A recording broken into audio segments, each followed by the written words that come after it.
Monday morning. An argument at the breakfast table. My wife Meenakshi poured cow's milk into a steel cup and held it out to AJ. My daughter-in-law Payal reached out and stopped the cup. "Amma," the doctor said, "not yet." Meenakshi didn't say anything. She just set the cup down on the table and walked into the kitchen. Only the sound of her bangles followed her. Ajay looked back and forth between the cup and Payal. Something in both their faces registered with him, even if he didn't know what. I sat there drinking my tea, watching this same scene play out for the third time this week. Who's actually right?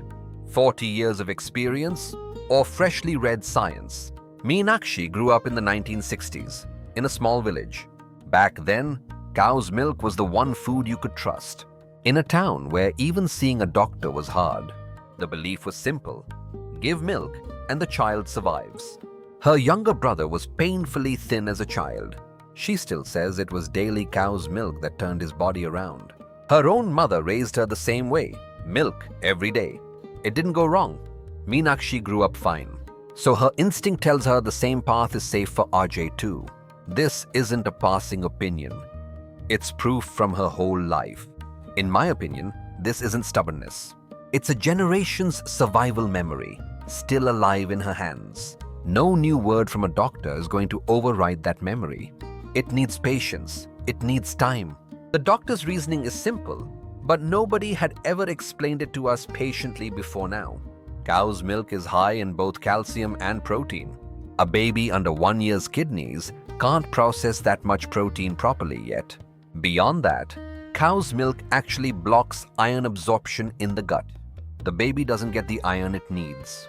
That can lead to anemia, low energy, and slower growth. It doesn't show up right away, but over time, it can even affect brain development. That's why doctors say to keep formula or breast milk as the primary feed until age 1, and only then introduce cow's milk slowly. In my opinion, this isn't some Western theory.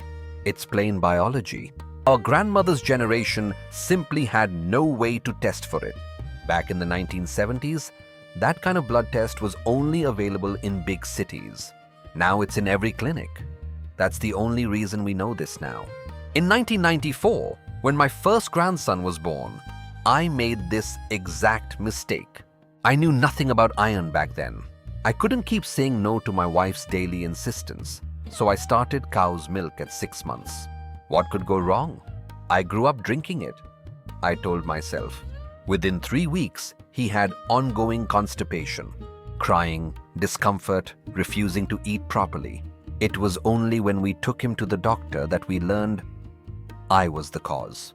My decision had put this child through pain. I didn't say anything that day.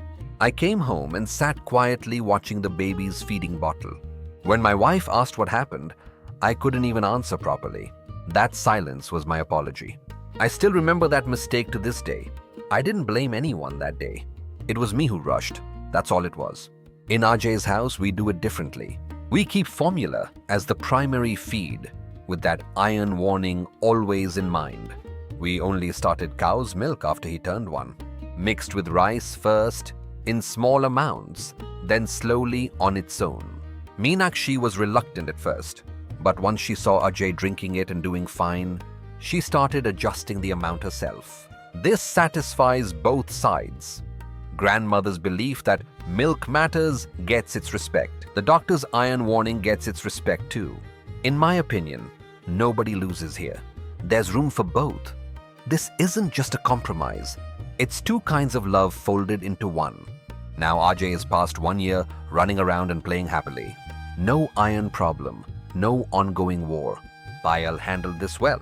She didn't say, "Amma, you're wrong." She knew that would be inviting a fight. Instead, she said, "Amma, you raised Arjun the same way and it worked out well. Now the doctor has a new reason. Let's just hear it out too." Meenakshi didn't respond right away. There was a flash of hurt on her face, but no anger. The next morning, she'd quietly prepared the formula bottle herself. Not a single word about it. That was her yes. Not spoken, but handed over. That's the language of our house. My daughter Meera, hearing this same story over video call from London, laughed and said, "Same thing happens here too, Appa." Except there's no grandparent nearby to make it complicated. For diaspora parents, this conflict looks different.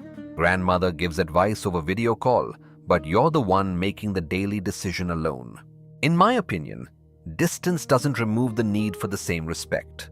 Even over the phone, just say, "I heard what you said, and here's what the doctor says."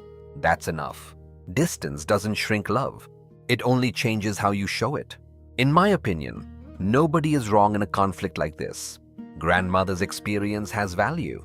The doctor's science has value. They're two truths born in two different eras.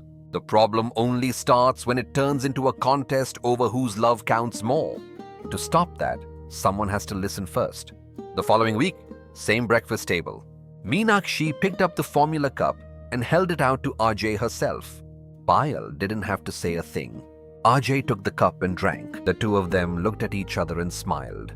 That cup isn't a symbol of a battle anymore. It's a symbol of two kinds of love, finding one place to sit together. If this kind of conflict has come up in your home, how did you handle it? Tell me in the comments. I'll be reading.